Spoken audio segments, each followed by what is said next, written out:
할렐루야. 알기 쉬운 조직형의 저자 김윤환 목사입니다. 자, 오늘은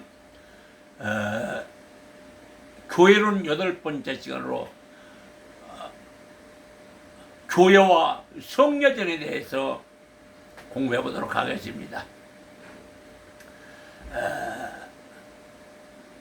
하나님은 인간을 창조하실 때 시각과 청각이라는 두 감각을 통하여서 하나님에 관한 지식을 얻도록 하셨고, 말씀은 귀를 통하여 들을 수 있도록 하셨습니다. 성례는 눈으로 볼 수 있도록 하셨습니다.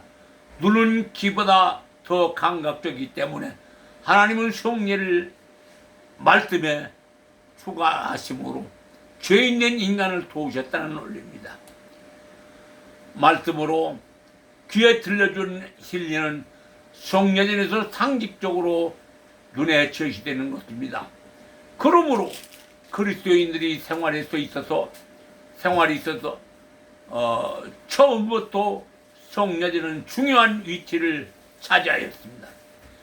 여기에 어떤 예식을 포함시킬 것인가는 그리스도인들 사이에서 차이가 있고, 정교회나 로마 카톨릭은 성례전에 7성례, 즉 세례, 고해, 견신예, 성만찬, 성원, 서품, 종류 등으로 고정한 반면, 우리 개신교에서는 예수께서 친히 정하심에 따라 세례와 성만찬 두 가지만을 인정합니다.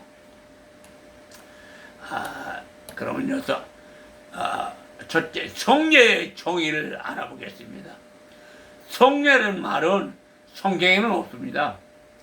초대교회에서 성례라는 말이 처음 사용될 때에는 모든 종류의 교리의 규례를 뜻하였습니다. 성례란 그리스도로 말미암아 제정된 거룩한 의식이므로 반드시 지켜야 할 규례라는 말입니다. 마태복음 28장 19절로 20절, 너희는 가서 모든 족속으로 제자를 삼아 아버지와 아들과 성령의 이름으로 세례를 주고 내가 너희에게 분부한 모든 것을 가르쳐 지키게 하라. 이 성례전은 세례를 주고 이 성례전은 그리스도 안에 나타난 하나님의 은혜와 은혜 언약의 혜택이 신자들에게 나타나고 인치시고 적용되는 것이며, 한편 신자들은 하나님에게 그들의 신앙과 순종을 표현하는 것입니다. 눈에 보이지 않는 하나님의 은혜가 눈에 보이는 방법으로 전달되는 의식으로, 쉽게 말해서 하나님의 은혜를 증여받는 예식입니다. 그러므로 성례전은 살아계신 하나님을 증거하는 거룩한 예배이므로 예식음으로 성례의식을 거행하는 예배를 드릴 경우 예배를 준비하는 목사나 성례전에 참여하는 성도 모두가 한마음으로 경건하고 거룩하게 거행하여 성례에 참여한 모든 사람들이 하나님의 임재를 피부로 느끼게 하고, 성례를 토대로 성도들의 신앙 성장으로 이끌어가는데 그 의미가 있는 것입니다. 더 쉽게 말하면 공기 속에 물이 있는 것을 눈으로 볼 수 없습니다. 그러나 이 제습기를 사용하면 공기 속에 있는 물을 눈으로 직접 볼 수가 있듯이, 성례를 통하여서 하나님의 임재를 피부로 느끼게 할 수 있다는 논리입니다. 그 두 번째, 말씀과 성례. 성례란 성도들의 신앙 고백의 표시가 될 뿐만 아니라 성례를 통하여 하나님의 임재를 체험한 사람들에 대한 신앙을 일깨우고 견고하기 위하여 제정한 것으로 우리를 위하신, 우리를 향하신 하나님에 대한 경애의 표시와 증거이며 은혜의 표시입니다. 사람이 무엇을 성취하기 위해 한 징표가 아니라 성도들이 십자가 위에서 죽으신 예수 그리스도의 죽음을 다시 생각할 수 있게 하고 그 일에 대한 신앙을 고백하기 위한 것입니다. 성례제는 외적 표시로 바울이 언급한 것처럼 로마서 4장 11절 저가 할례의 표를 받은 것은 무할례시에 믿음으로 인친 것이니 이는 무할례자로서 모든 믿는 자의 조상이 되어서 저희를 의로 여기심을 받게 하려 하심이라. 이와 같은 성례제는 약속을 알려주는 말씀의 상을 보장받는 것과 같은 것입니다. 그러므로 성례제를 거룩한 의식 또는 성별된 예식을 행하는 이름으로 종교개혁가들은 신약성경이 말하는 성례의 특징으로 첫째는 그리스도에 대해서 시작되고 둘째 그리스도께서 모든 그리스도인들에게 준수할 것을 명령하셨으며 셋째 하나님의 행위가 현현된 상징성이 있어야 한다고 말하였습니다. 결국 이 세 가지의 특징은 모두 만족시키는 것은 세례와 성만찬뿐입니다. 그래서 종교개혁가들은 세례와 성만찬 두 가지 성례만을 가르칩니다. 그러나 로마 가톨릭교회는 7성사를 성례로 인정합니다. 마태복음 28장 2절 내가 너희에게 분부한 모든 것을 가르쳐 지키게 하라. 성례에 있어서 중요한 것은 하나님 말씀입니다. 성찬을 성찬답게 하는 것을 먹고 마시는 데 있는 것이 아니라 성찬 때 전해지는 말씀으로 곧 우리 죄사함을 위해서 피 흘리시는 그리스도의 사역을 증거하는 일입니다. 그러므로 성례에 있어서 중요한 것은 먹고 마시는 것보다는 말씀에 달려 있습니다. 루터는 성례제에서 말씀을 없애버리거나 말씀 없이 성례를 행한다면 빵과 포도주 외에 남는 것이 없다라고 말했습니다. 그는 말씀과 빵이 포도주와 함께 할 경우 거룩한 신적 역사가 일어나는 은혜의 수단이라의 재미를 주장하였습니다. 하나님의 말씀이 빵과 포도주를 먹고 마시는 성도들의 심장에 전해지므로 내가 어찌하여 알고 하는 자복함이 성도들 마음속에서 일어나야 하는 성례제여야 한다는 논리입니다. 생각은 머리에서 나와 마음으로 전달되고 행동은 마음에서 나오기 때문이라는 논리입니다. 칼빈은 우리가 육체로 되어 있으므로 교사가 손잡고 어린아이를 인도하실지 성례는 우리의 둔한 능력을 인도하고 지도하기 위해서 육체인으로 보이는 것으로 이루어지는 것이라 하였습니다.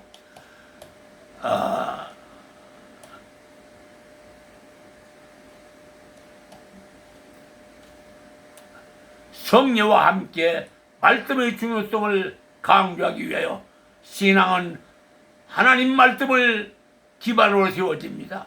그러나 성례가 첨예가 될 경우 신앙은 기초 위에 세워진 기둥처럼 더욱 견고하고 세워집니다.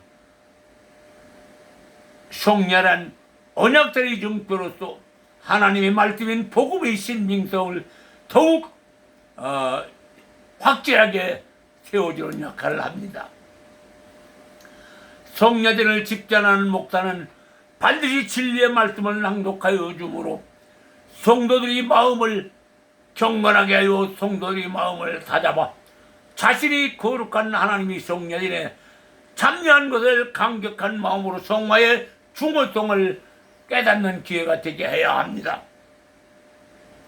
떡과 포도를 통해서 하나님의 은혜를 받는다는 것은 하나님이 자기를 낮추어 우리 능력에 알맞는 매체를 통하여 은혜를 베푸시는 하나님 사랑의 증표입니다.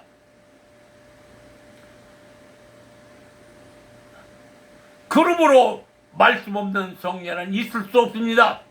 말씀은 성례를 성례되게 하기 때문에 그러므로 성례자는 정결하고 경건하여 살아계신 하나님의 뜻을 대하듯 거룩하게 해야 된다는 말입니다.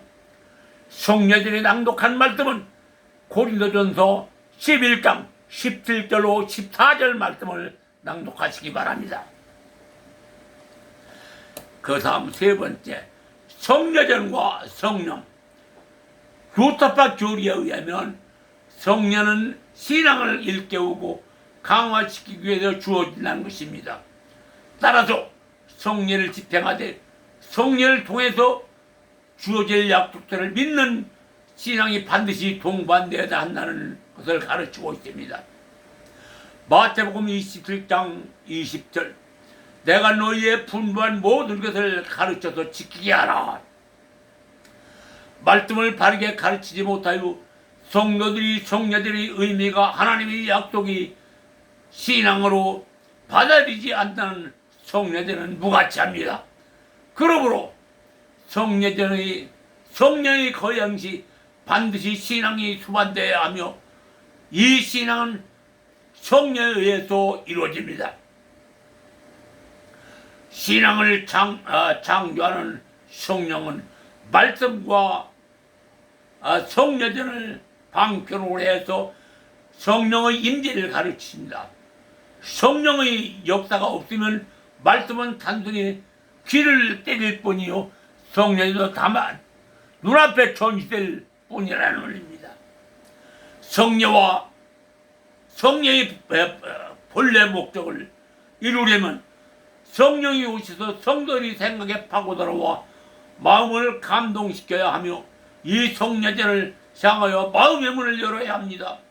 말씀을 긍정적으로 받아들여야 하는 말입니다. 성령의 역사 없는 성례전은 아무리 화려하게 거행되어도 신앙을 북돋아 줄 수 없기 때문입니다. 요엘서 2장 13절, 너희가 옷을 찢지 말고 마음을 찢어라 하는 말씀이 있습니다. 그렇습니다. 결국 성례전을 통하여 말씀하시는 하나님의 음성을 들어야 하는데 이때에 성령이 우리의 굳은 마음을 녹이고 순종을 일으켜야 합니다. 성령은 외적인 말씀과 성례전으로 우리의 영혼을 온전하게 하고 성장하기 때문입니다. 하나님의 말씀과 성례전에 성령이 역사하셔야 본래의 뜻을 성취함과 동시에 성례와 말씀은 성령의 역사하시는 은혜의 방편이 되는 것입니다. 올바른 성례전은 성도들의 영혼을 하나님이 원하시는 신앙으로 성장시키는 주제가 되기 때문입니다. 그 다음에 네 번째, 세례를 봅니다.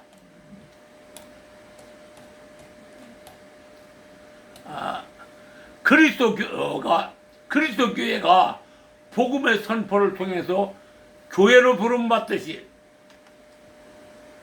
개인도 세례를 통하여 메시아 시대의 자유회로 부름받게 됩니다. 그리스도 공동체는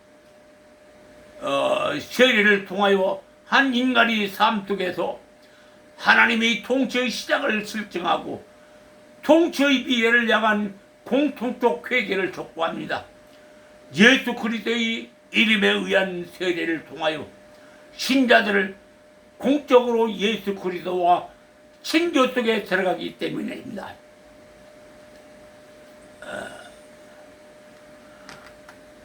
삼위일체 하나님 이름에 의한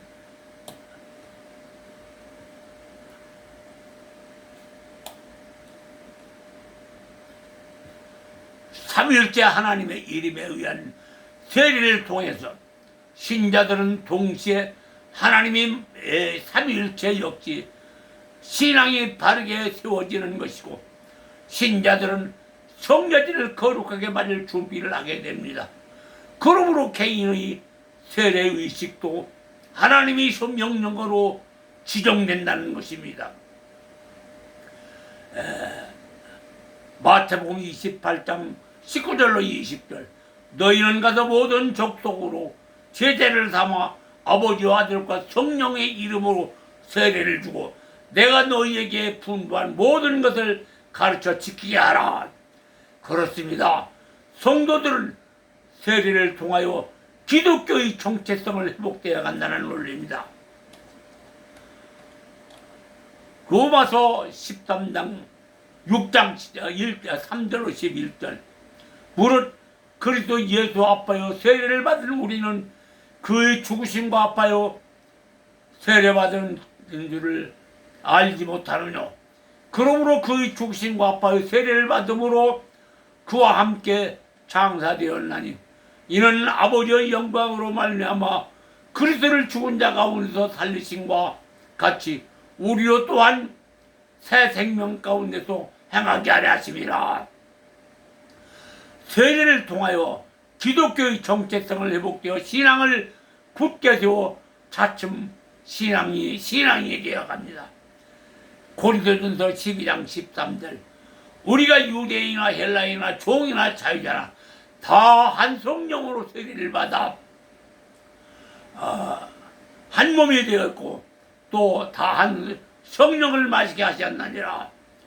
그렇습니다. 세례의식은 성령의 역사가 함께 하심을 인정하고 성령의 역사가 함께 하기를 기도하고 경건하고 거룩한 마음을 갖고 의식을 거행해야 한다는 의미입니다.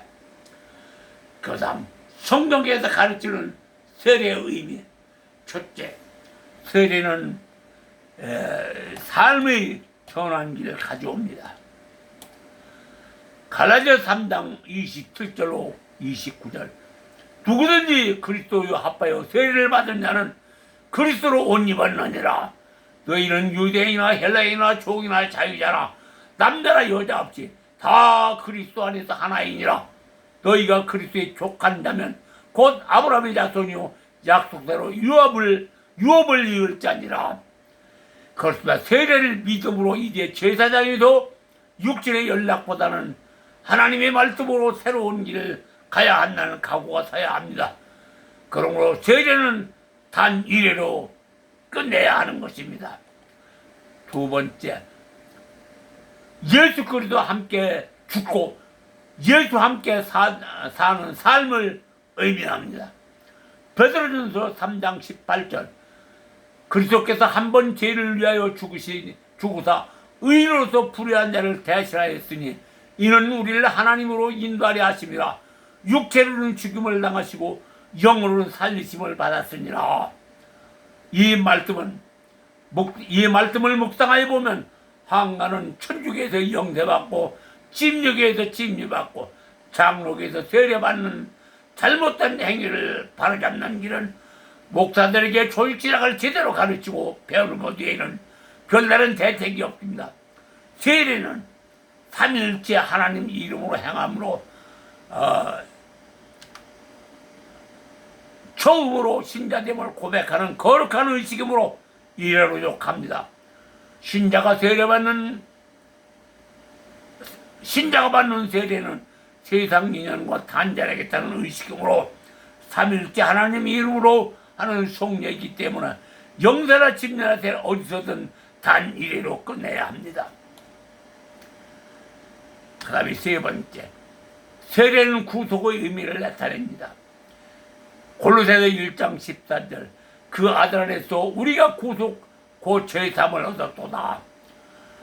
그래서 예수 그리스도 이름으로 구속함을 받았으므로 세례받는 사람은 옛사람을 벗어버리고 이제는 새사람 곧 예수 그리스도와 연합된 삶을 살면서 거룩한 자의 모습으로 성화되어지기를 위하여 과거의 삶과 단절하려고 신앙인으로 부끄럽지 않도록 노력하는 삶을 살겠다는 의식으로 구속의 의미를 나타낸다는 논리입니다. 그 다음 네 번째, 교회와 하나님의 나라의 가입을 의미합니다. 또 지나가네.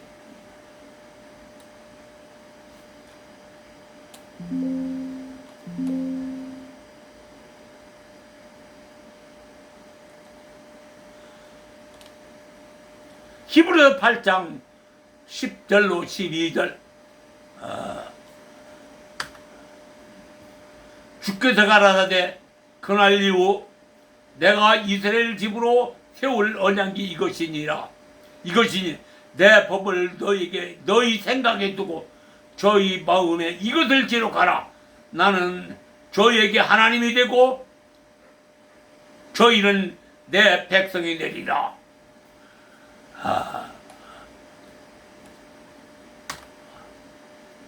세례를 받은 사람은 지난날의 육신을 위하여 살던 삶과의 인연을 끊고 이제 하나님 나라의 거룩한 백성이 되다는 인침을 받는 것입니다. 그러므로 하나님을 아버지라 부리는 하나님의 한 자녀가 되었습니다. 빌립보서 3장 20절 우리의 시민권은 이 세상에 있는 것이 아니라 하늘에 있다는 것이므로 경건한 삶을 살려고 노력하여야 하는 것입니다.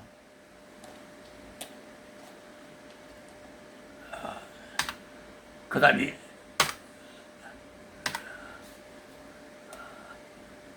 세례를 통해서 우리는 그리스도의 몸에 접목되는 것입니다. 세례의 목적은 그리스도와 연합을 뜻하는 것으로 그의 보혈에 의해서 죄사함이 성취되는 것입니다.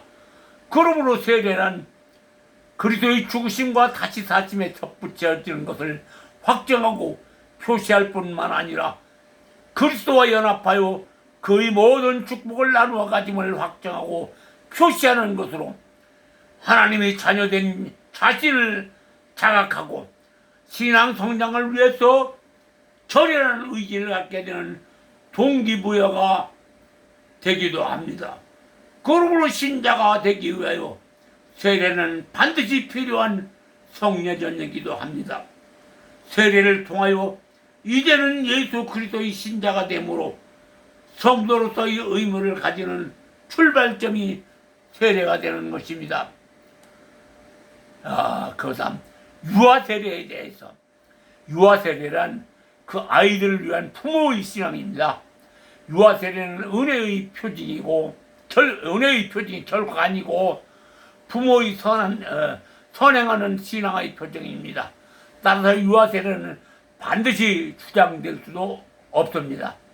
신앙은 우리에게 대리적인 봉사를 의무하지만 그것은 다른 사람의 신앙을 위하여 대리적인 것이므로 신앙을 위한 잠정적인 대욕으로 받아들일 수 없으나 공동체의 신앙은 필요합니다. 그러니 그것은 세례받은 자는 스스로 믿으려는 자유의지를 감도지키지 않고 스스로 믿도록 권유하는 것입니다. 유아세례에 대하여 성경에는 1절 언급이 없고 가톨릭에서 시행하고 지켜오던 의식으로 침례와 침례교와 재세례파에서는 이를 반대하고 있으며 개신교에서는 일부 교회에서만 유아세례를 시행하고 있습니다. 유아세례를 좋다 나쁘다 단정적으로 말하기보다는 자녀의 성장에서 신앙성을 염원하는 부모의 입장에서 이루어지는 것이므로 긍정적인 면도 있고 세례 요한도 예수님도 회개를 한 후에 세례를 받았다는 사실을 들어 부정적인 면도 있는 것은 사실입니다. 그러므로 한쪽으로 치우치기보다는 자녀의 신앙생활이 앞날을 위하여 긍정적인 효과를 가져오도록 운영의 묘미를 살리는데 주력하는 것이 좋습니다. 볼트만은 유아세례의 시기는 자유롭게 결정하여야 되고 부모에 맡겨져야 함을 주장하면서도 누구나 강요해서는 안 된다고 했습니다. 갈비는 유아세례에 대하여 비록 회개의 신앙이 어린아이에게 형성되지 않았지만 회개와 신앙의 씨가 성령의 감추인 사역에 의해서 그들 속에서 숨어져 있다는 것입니다. 거듭 말하지만 성경에는 유아 세례를 주라는 뚜렷한 명령은 없습니다. 그러나 신약시대에 와서 세례는 할례를 대신하기 때문에 유아 세례에 대하여 유아에게 세례를 주는 것은 어찌 보면 당연하다고 할 수 있습니다. 그리스도는 분명 할례를 대신하여 세례를 예정하셨습니다. 성경은 할례와 세례를 연결시켜 그리스도와 할례 곧 육체의 할례로 말미암아 표시된 마음의 할례 아는 성례를 통하여서 그 세례가 의미하는 것에 대하여 성취되었다고 가르치고 있습니다. 갈라디아서 3장 27절 28절 누구든지 그리스도 앞에 세례를 받은 자는 그리스도 옷 입었느니라. 너희는 유대인이나 헬라인이나 종이나 자유자나 남자나 여자 없이 다 그리스도 예수 안에서 하나이니라. 구약시대의 어린아이들이 언약의 표징과 인을 받았다면 신약시대는 구약의 성도들보다 더 충분하고 풍부한 것을 바라보도록 가르침을 받았습니다. 신약시대의 어린이들이야말로 그것을 받을 당연한 권리가 있을 것이라고 말하고 싶다는 논리입니다. 사랑하는 성도 여러분, 그리고 목회자 여러분, 지금까지 우리는 교회에서 지켜야 할 성여정으로서 성찬식과 세례 그리고 유아 세례에 대해서 소사하게 알아보았습니다. 성경만 알면 되지 그까지 교리를 알아서 무엇하느냐는 일부 몰색한 목회자들도 있기는 하지만 교리를 바르게 인지하고 숙지하여 신앙생활에 응용한다면 주님이 주시는 참된 평안을 얻을 수 있고 신앙생활의 정체성을 한 단계 업그레이드 시킬 수 있는 능력으로 설명을 받을 수 있습니다. 여러분 모두가 교리를 인지하고 성장하는 신앙으로 행복하시기를 예수님의 이름으로 축원하여 드리겠습니다. 아멘. 오늘 여기까지만 하겠습니다. 지금까지 김나은 목사였습니다.